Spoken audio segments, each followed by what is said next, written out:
1 minute ago, Mount Etna erupted in a way that left everyone who studies it, professionals who've spent decades reading its moods, stunned in silence. The mountain began with a sound you could feel more in your chest than hear. A thick, internal groan, a pressure spike on the instruments that first seemed routine. Then the southeast crater tore open, and instead of the dull red rivers the cameras and textbooks expected, a strange luminous substance poured out, brighter than fire, colder in color, moving with a behavior no geologist could immediately name.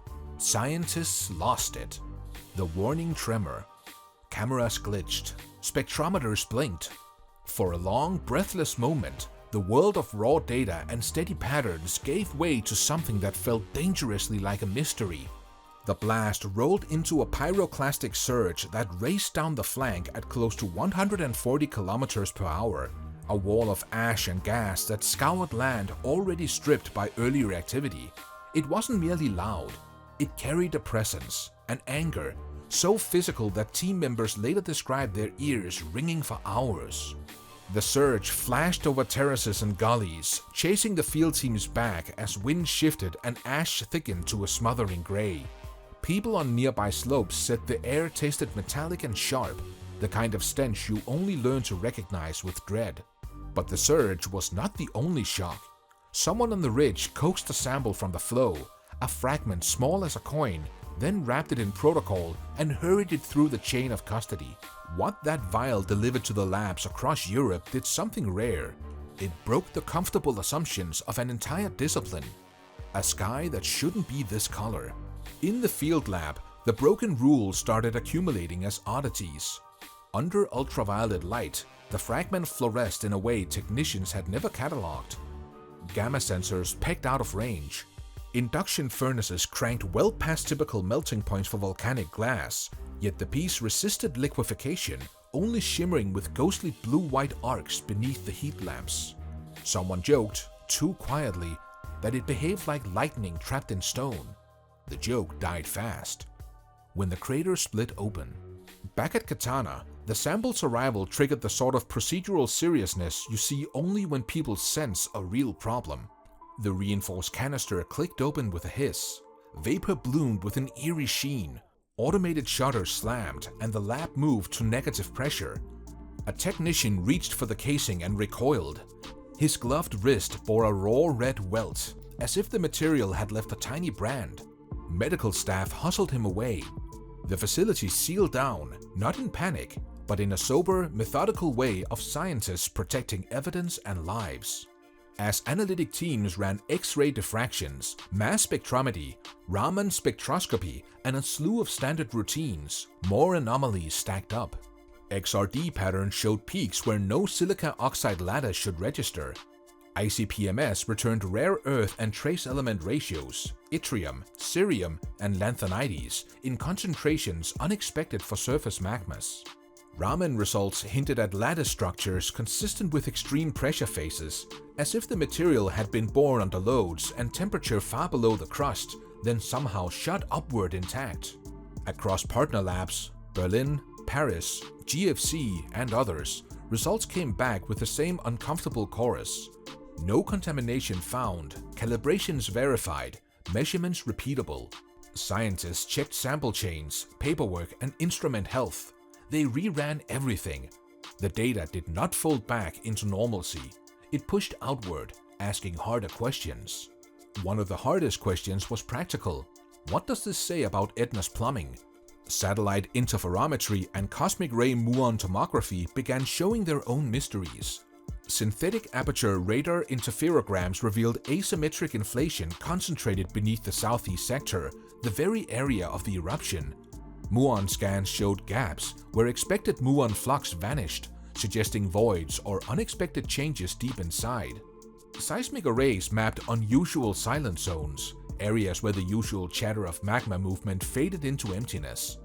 The models that had reliably predicted Etna's behavior for years suddenly frayed at the edges. Racing toward the unknown. For people living on the slopes, the eruption was both spectacle and threat. Vineyards and olive groves that have fed families for generations held their breath. In Safarana, the Russo family argued over whether to leave. Some elders packed and left at once, memory forwarding them to the safer towns below. Others refused, clinging to roofs or radios, unwilling to abandon a lifetime of work. In Milo and across the lower towns, church bells and sirens mixed with the static voice of civil defense advisories, sometimes contradicting one another as new data arrived. At the same time, politics and profit inserted themselves into the space between science and community. Within days, reports surfaced of private drones and prospectors sniffing slopes for rare minerals. 2 foreign conglomerates filled exploratory permit requests. Activist groups mobilized quickly, organizing marches under banners reading "Hands off Etna." UNESCO status and park protections featured in heated council meetings. The scientific standoff. Inside command tents and observatory control rooms, the technical arguments were intense and sometimes bruising. Some specialists urged restraint. The results might be instrument artifacts, shipping contamination, or a fluke phase. Others, quieter and more urgent, said the numbers were consistent across independent methods and labs. The hazard models responded by creeping upward. Infrasound records registered low-frequency surges that often precede structural failure. Combined thermal maps and SAR displacement overlays showed a persistent hotstone tracking beneath the southeast flank. A confidential memo circulated among senior scientists and civil defense. Thresholds exceeded. Asymmetric inflation persistent. Recommend immediate review of evacuation protocols. And yet, the public statements remained cautious.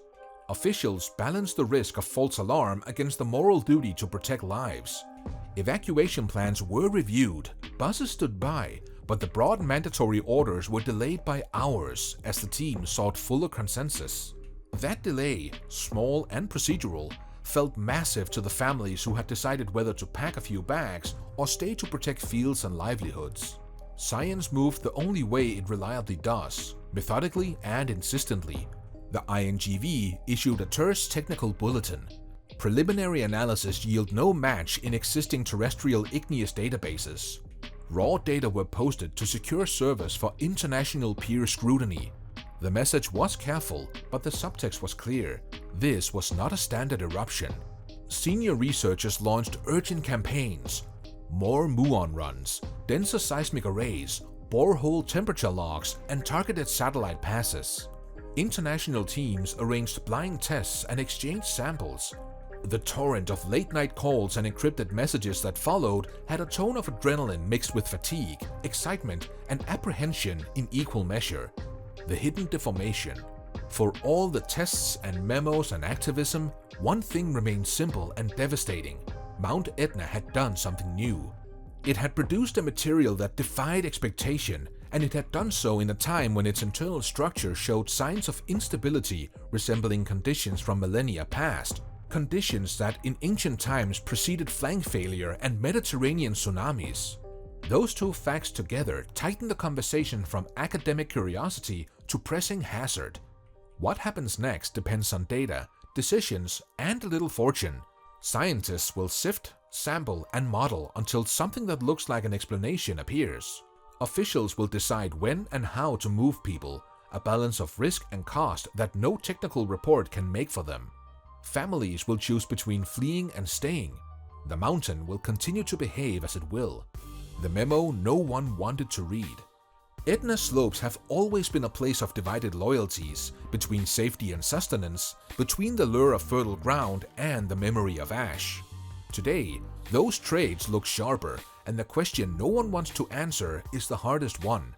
Has the volcano entered a new chapter of behavior, or have we simply caught it doing something rare within known bounds? For now, we only know what we saw. A luminous outburst, a violent surge, a strange sample that refused to behave, sensors that flagged conditions they were calibrated to watch for, and a community that now watches back with new urgency. Scientists have lost the easy labels. That loss is frightening because it means the mountain has once again outpaced the neat boxes of our understanding. And so we wait, watching the satellite updates and listening for the next bulletin, because when Etna speaks this loudly, we listen. Make sure our channel erupts by hitting that like and subscribe button and follow more content like this.